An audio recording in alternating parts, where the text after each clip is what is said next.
Guys, biasa saya akan baca komen-komen dalam sembang TikTok ataupun Facebook. Lepas saya post video tu, ramai dia komen dekat sembang TikTok.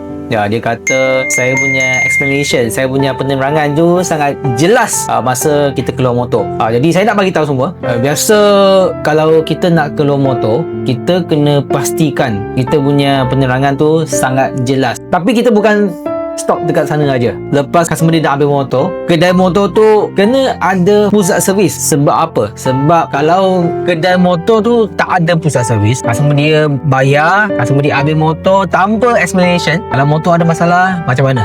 Customer dia tak boleh balik, hantar balik motor ke kedai motor dia beli, tak ada pusat servis, dan dia memang biar macam tu saja. Ini sangat-sangat penting untuk saya. Sebab kalau kita nak buat bisnes, kita kena buat bisnes dengan cara yang betul, dengan hati yang ikhlas. Saya tunjuk saya punya pusat servis. Let's go.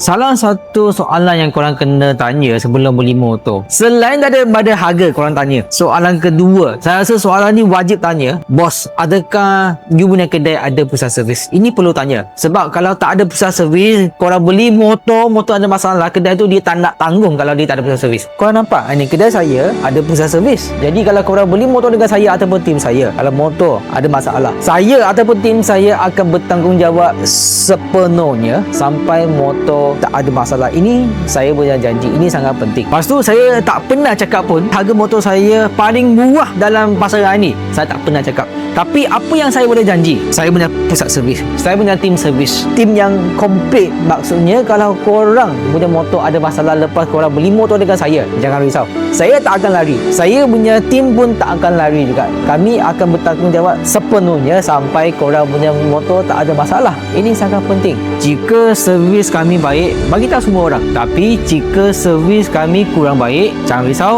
saya akan cuba baiki. Kita cuba nanti. See you guys.